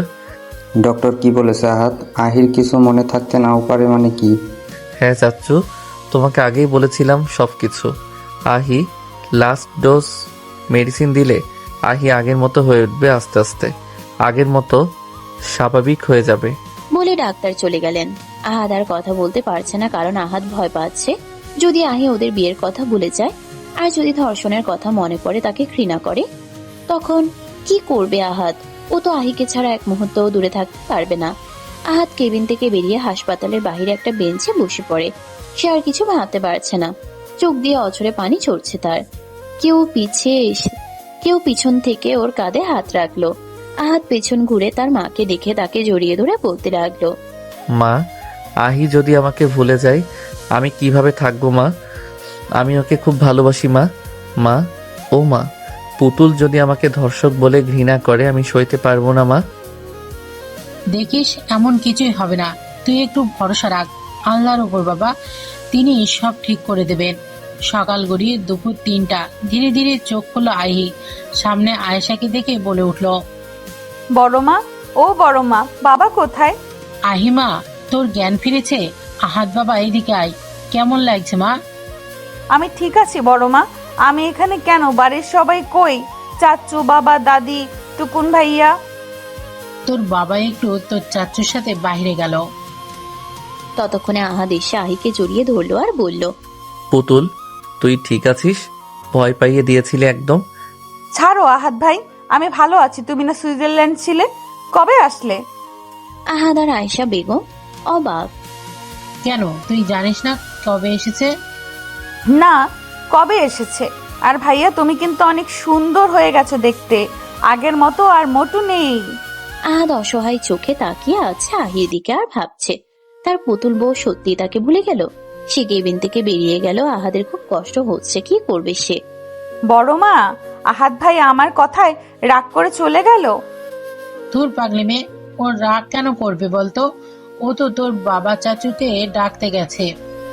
আয়েশা বেগম মুখে বললেও সে তো জানে তার ছেলের মাঝে কি ঝড় বয়ে চলেছে। তার ছেলেটা যে আহিকে অসম্ভব ভালোবেসে ফেলেছে।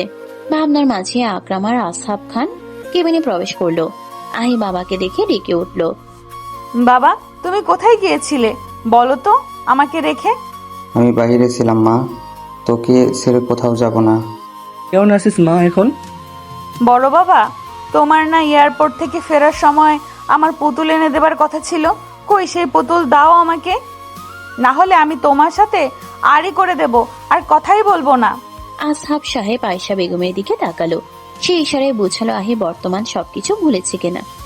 আসহাব সাহেব আয়েশা বেগমের দিকে তাকালো। সে ইশারায় বোঝালো আহি বর্তমান সবকিছু ভুলে গেছে। সে স্ত্রীর থেকে নজর সরিয়ে আহির দিকে তাকিয়ে বলল, এনেছি তো, বাসায় আছে। তুমি বাসায় গেলে পেয়ে যাবে মামনি। আহি আসহাব খানের কথা শুনে খুশি হয়ে গেল। সে বায়না ধরলো সে এখন বাসায় যাবে। কি আর করা, আহিকে নিয়ে অগত্যা বাড়িতে আসতে হলো। বড় মা, এই বাড়িতে কেন আমরা আমাদের বাড়িতে যাব? যাবো তো, তুমি একটু সুস্থ হলেই যাব। বাসায় চলো সবাই, তোমার অপেক্ষা করছে। বাড়িতে ঢুকেই দাদির সাথে দেখা। এসেছিস পুতুল? আয় আমার কাছে এসে বস। দাদি, আহি অনেকটা জার্নি করে এসেছে, এখন ওকে রেস্ট নিতে হবে, পরে না হয় বসবে। হ্যাঁ, তা ঠিক বলেছ দাদুভাই। যাও, তোমার বউকে নিয়ে যাও। আহি কথাটা শুনে দাদির দিকে তাকিয়ে জিজ্ঞেস করলো, কি বললে দাদি? বউ মানে? আহাদ ভাই বিয়ে করেছে? কোথায় বউ? আর আমাকে না জানিয়ে বিয়ে করে নিল? আহি একটু মন খারাপ করে বলল, একটু রাগ করেই বলল, বড় মা, আমাকে রুমে নিয়ে চলো। আমি নিয়ে যাচ্ছি। লাগবে না, আমি নিজেই যেতে পারি, তুমি তোমার বউকে নিয়ে যাও। আহাদ বুঝলো আহির মন খারাপ হয়েছে। ও একটা বাঁকা হাসি ঠোঁটে রেখে এক ঝটকায় কোলে তুলে নিয়ে রুমের দিকে হাঁটা ধরলো। আহি কিছুক্ষণ লাফালাফি করলেও পরে শান্ত হয়ে গেল। রুমে নিয়ে নামিয়ে দিয়ে বলল, আয়, তোর কথাই রাখলাম, আমাকে দোষ দিতে পারবি না। বলে হাসতে হাসতে বেরিয়ে গেল। আজ 5 দিন হয়ে গেছে আহির বাড়ি আসার। আহি এখন মোটামুটি সুস্থ। এখন তেমন একটা প্যানিক করে না সে, কিন্তু মাঝে মাঝে ঘুমের মাঝে সে ভয়ানক কিছু স্মৃতি মনে পড়ে ঝাপসা। আহি বসে বসে কিটকেট খাচ্ছে, এমন সময় আহাদ এসে বলল, পুতুল চল, বাহিরে গিয়ে ঘুরে আসি। আমি কেন যাব? তোমার বউকে নিয়ে যাও। সে তো নেই, তাই তোকেই নিয়ে যাব, চল। ছি ভাইয়া, বউ থাকতে অন্য মেয়েকে নিয়ে যাবে? তোমার বউ শুনলে দেখো, তোমার একটা চুলও আস্ত রাখবে না। আহাদ আহিকে দেয়ালের সাথে চেপে ধরে। সে তখন দেখা যাবে, তুই যাবি কিনা বল। আহাদ কথা বলতে বলতে আহির অনেক কাছে চলে আসলো। এতটাই কাছে যে একে অপরের নিঃশ্বাস আশ্রে পড়ছে তাদের মুখে। যাব যাব, সরুন আপনি। বলে ধাক্কা দিয়ে আহাদকে সরাতে চাইলো, কিন্তু পারলো আর কই। আহাদ আহিকে শক্ত করে ধরে ওর কানের লতিতে একটা চুমু এঁকে দিল। পরে কপালে একটু সময় নিয়ে আরো একটা চুমু দিল। তারপরে ছেড়ে দিয়ে হনহন করে চলে গেল। আহির মনের ভেতরে ঝড় বইছে। সে বলছে, কেন এমন করছো ভাইয়া? তুমি বিবাহিত, তারপরেও আমার সাথে এমন কেন করলে? আমি তো নিজেকে সামলাতে পারবো না। বলে আহি দেয়াল ঘেঁষে বসে কাঁদতে থাকে। আপনারা হয়তো বুঝতে পারছেন না আহি কেন কাঁদছে, তবে শুনুন। আহাদ যখন বিদেশে চলে যায় তখন 14 বছরের আহি আহাদকে মনে মনে পছন্দ করত, কিন্তু কখনো বলা হয়ে ওঠেনি। আর সে এখন জানে যে আহাদ বিবাহিত, তাই সে কাঁদছে আর কষ্ট পাচ্ছে। ইতিমধ্যে আহির কাছে আহাদের মা এসে কাঁধে হাত রাখলো। সে জিজ্ঞেস করলো, কি হয়েছে, কাঁদছিস কেন? বড় মা, আহাদ ভাই। আহাদ যা করেছে ঠিক কাজই করেছে, আমি সবটাই দেখেছি। আহি অবাক হয়ে তাকিয়ে আছে, ভাবছে বড় মা কিসব বলছে। ওর ভাবনার মাঝেই বলে উঠলো, শোন মা, আমার কথাগুলো মন দিয়ে শুনবে কিন্তু। তুমি তো শুনেছো, তোমার বাবা বলেছে তুমি অসুস্থ ছিলে। আমরা সেই সময় তোমার আর আহাদের বিয়ে দিয়েছিলাম। তুমি তোমার আহাদ ভাইয়ের পুতুল বউ। আমার ছেলেটা তোকে অনেক ভালোবাসে রে মা। শুধু তোর ক্ষতি হবে দেখে তোকে জোর করে মনে করাতে চাইনি। ছেলে আমার এই 7টা দিন খুব কষ্ট পাচ্ছে। আহাদের মায়ের কথা শুনে আহি অবাক হয়ে তাকিয়ে আছে তার দিকে আর ভাবছে, আহাদ ভাই, আমার আহাদ ভাই, আমার পুতুল বর। পুতুল বর কথাটা বারবার তার মস্তিষ্কে বাজতে লাগলো। কিছু একটা আফছা আফছা মনে পড়ছে, তার মাথা চেপে ধরে মনে করার চেষ্টা করছে। কিছু ধোঁয়াশা ভালোবাসার মুহূর্ত ভেসে উঠলো তার মানসপটে। আহি ওখানে জ্ঞান হারালো। আহাদের মা চিৎকার করে, আহাদ, এই আহাদ। আহি কেমন যেন করছে। আহিমা, কি হয়েছে তোর? আহি, আমার মাফ করে দে মা। আহি। মা, আহির কি হয়েছে? আহি এভাবে পড়ে আছে কেন?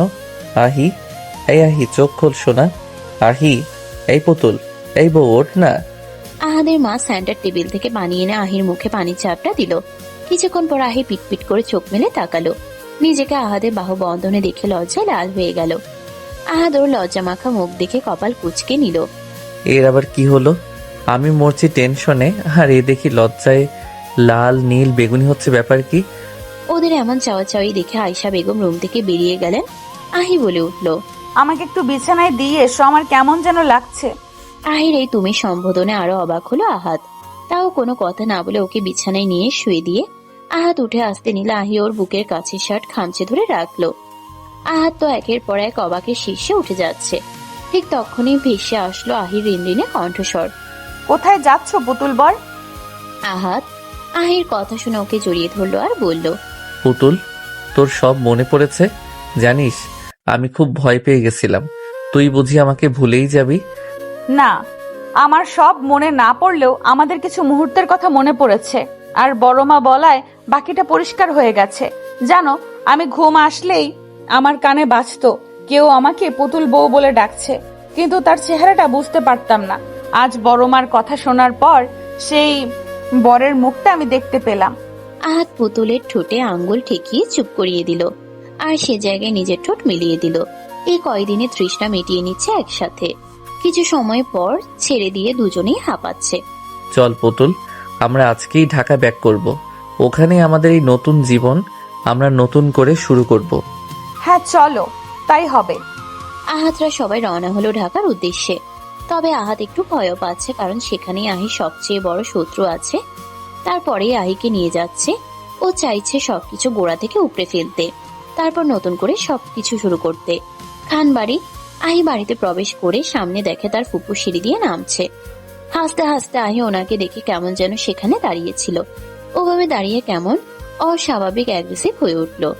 আর কেমন যেন ওর ফুপুকে দেখে আহাতকে ঝাপটে ধরে বলে উঠল, মেরে ফেলবে আমাকে, মেরে ফেলবে আমাকে, বাঁচাও, ও খুনি, ও মাকে মেরে ফেলেছে, বাবা, ও বাবা, আমাকে বাঁচাও। বলতে বলতে আহি জ্ঞান হারালো। রিনা খান ভয় পেয়ে গেছে, কারণ ওনার এত বছরের ক্রাস এক নিমিষেই সবাই জেনে যাবে, তা তো হতে দেয়া যাবে না। তাই সে সবার উদ্দেশ্যে বলতে লাগলো, এসব কি বলছে আহি? ভাইজান, আমি ভাবিকে বলে ন্যাকা কান্না জুড়ে দিল। কিন্তু কেউ তার এই ন্যাকা কান্নায় ভুলল না, কারণ আহাত অলরেডি রিনা আর ওর ছেলে রাফি দুজনের বিষয়ে সব অবগত করেছে। এত বছর তাদের সাথে প্রতারণা করে কিভাবে কোম্পানির টাকা পয়সা হাতিয়েছে। রিনি হচ্ছে আহাদের বাবার সৎ বোন। তারা দয়া করে আশ্রয় দিয়েছিল, কিন্তু সেই যে সুচ হয়ে ঢুকে ফাল হয়ে বের হবে কেউ স্বপ্নেও ভাবেনি। আর আহির মা তাকে কেন মেরেছে তা সবার কাছে আজও ধোঁয়াশার মধ্যে। আহির কিছুক্ষণ পরে জ্ঞান ফেরে, তারপরে সবটা বলে কিভাবে তার মাকে মেরেছিল। আহি, তুমি ঠিক আছো? ভয় পেও না, আমরা সবাই তোমার পাশে আছি। কেউ তোমার ক্ষতি করতে পারবে না। তুমি বলো আসলে ওই দিন কি ঘটেছিল? তোমার জন্মদিনের দিন আমি আর মা ছাদে যাচ্ছিলাম। ঠিক তখনই ফুপির ঘর থেকে কিছু কথা ভেসে আসে। ফুপি কাকে যেন বলছে। এইবারের একমাত্র প্রদীপ আজকেই যেন নিভিয়ে দেয়। যদি মিস করে তাকে জানে মেরে দেব। সে বলে ওঠে, যে কোনো মূল্য আহাদের লাশ আমি আজ দেখতে চাই। ও মূল্যে এই সকল সম্পত্তির মালিক হবে রাফি। কারণ রাফি ভাইয়া ছাড়া তখন খানবাড়িতে ছেলে সন্তান আর থাকবে না। দাদুর উইলে নাকি তাই লেখা ছিল। ঠিক তখনই মা আমাকে নিয়ে তাড়াতাড়ি ওখান থেকে নিয়ে আসতে গিয়ে মা পড়ে যায়। তারপরে রিনা রুম থেকে বেরিয়ে মা মেয়েকে দেখে বলে ওঠে, ও তাহলে সব শুনে ফেলেছিলিস? হ্যাঁ, শুনেছি আমি। এক্ষুনি সবাইকে বলে দেব যে আপনি কতটা জঘন্য। যেই বাড়ির মানুষ আপনাকে আশ্রয় দিল, তাদের নুন খেলেন, তাদেরই পিঠ পিছে ছুরি বসাবেন। খুব বড় ভুল করে ফেললে ছোট বউ, বেশি জেনে ফেলেছ। তাই তোমাকে মরতে হবে। তোমাকে বাঁচিয়ে রাখলে আমার সব প্ল্যান ভেস্তে যাবে। তাই বলে আহির মাকে পাশে থাকা ফ্লাওয়ার ভাসটা তুলে ওর মাথায় মারে। আর তারপর ওর মাকে ছাদ থেকে ফেলে দেয়। আর আহিকে ধরতে আসলে আহি দৌড়ে যখন সিঁড়ির কাছে আসে তখন ধাক্কা দিয়ে নিচে ফেলে দিয়ে চলে যায়। সমস্ত কথা শুনে আজহাব খান গর্জে উঠে বলে, রিনা, তুমি তো কম কিছু দিইনি, নিজের বোন ভেবে এসেছি। আর তুই, তোর মনে আমাদের জন্য এত বেশ কেন রে? রিনা এবার বলে উঠল, কারণ তোমার বাবা এই সব সম্পত্তি তোমাদের দুই ভাইকে দিয়ে গেছে। আমাকে সে কিছুই দিয়ে যায়নি, কারণ আমি মেয়ে। কেন, আমি কি তার সন্তান ছিলাম না? আর তোমরা সব সময় আমার আর আমার ছেলেকে এটা বুঝিয়েছো যে আমরা তোমাদের আশ্রিতা, তোমাদের দয়া বেঁচে আছি। তাই আমি ঠিক করেছিলাম যে এই সব সম্পত্তি আমি আমার করেই ছাড়বো। আর ছোট বউকে আমার মারার ইচ্ছে ছিল না, সে আমাকে বলে দেওয়ার হুমকি দিয়েছিল। তাই ওকে ওর জীবন হারাতে হয়েছে। ছি পপিচ্ছি, তুমি সামান্য সম্পত্তির জন্য আমাকে খুন করতে চেয়েছিলে। আর এই সম্পত্তির জন্য তুমি আহিকে এই 5টা বছর পাগল বানিয়ে রেখেছিলে, যাতে তোমার এই প্ল্যান কেউ জানতে না পারে। কিন্তু আফসোস, তা তুমি ভুল ছিলে পপি। ভেতরে আসুন আপনারা। আহাদের কথায় বাহির থেকে পুলিশ বাড়ির ভেতরে এসে রিনাকে অ্যারেস্ট করে নিয়ে গেল। আর এতক্ষণ রিনার জমানবন্দি হিসেবে তার বলা কথাগুলো রেকর্ড করে পুলিশকে দিয়ে দিল আহাদ। রিনা এখন জেলে। খানবাড়িতে আজ আনন্দ। আহিকে বউ সাজানো হচ্ছে, তাদের আবার বিয়ে পড়ানো হবে। কিছুক্ষণ পরে আহাদ আর আহিকে একসাথে বসানো হলো। কাজী সাহেব বিয়ে পড়ানো শুরু করলেন। মিরপুর নিবাসী জনাব আসহাব খানের পুত্র আহাদ আদরিস খান আকরাম খানের একমাত্র কন্যা আফসানা খান আহিকে 10,01,000 টাকা দেনমোহর ধার্য করিয়া বিবাহ করিতে আসিয়াছে। এখন আপনি যখন এই বিবাহে রাজি থাকেন, তাহলে বলেন মা, কবুল? কবুল। কাজী সাহেব আহাদকে ঠিক একই রকম বলায় সেও কবুল বলে দিল। তাদের বিবাহ সম্পন্ন হলো। আহিকে রাত 10টায় আহাদের রুমে দিয়ে আসে। আজ রুমটা সুন্দর করে গোলাপ আর রজনীগন্ধা ফুলে সাজিয়েছে, দেখে মনে হচ্ছে এক টুকরো স্বর্গ। আহির ভাবনার মাঝে আহাদ রুমে প্রবেশ করলো। আহির কাছে গিয়ে আহিকে জড়িয়ে ধরে, তারপরে আহির কপালে একটু গভীর চুমু এঁকে দিল। তারপরে দুজনে অজু করে এসে 2 রাকাত নফল নামাজ আদায় করে নিল। বউ জানিস তোকে কতদিন আদর করি না, জানিস আমার খুব আদর আদর পাচ্ছে। কি যে বলো না, আমার লজ্জা লাগে না বুঝি? এখনো লজ্জা ভাঙিনি, এতবার বাসর করলাম, চল আজ আবার লজ্জা ভাঙিয়ে দেই বউ। বলে আহাদ আহিকে কাছে টেনে কোমর জড়িয়ে ধরে আহির ঠোঁটে ঠোঁট ডুবিয়ে দিল। ভালোবাসে ভরিয়ে দিতে লাগলো আহির পুরো শরীর জুড়ে। তারপর আহিকে নতুন করে পরিচয় করিয়ে দিল কিছু মিষ্টি মধুর যন্ত্রণার সাথে। তারপর হারিয়ে গেল দুজন এক সুখের শহরে, যে শহরে আছে শুধু আহাদ আর আহি নামক 2টি ভালোবাসার পাখি, যারা আজ অবাধ সুখে মেতে আছে। সবাই দোয়া করবেন তাদের জন্য, তারা যেন এভাবেই সুখে থাকে। সত্য।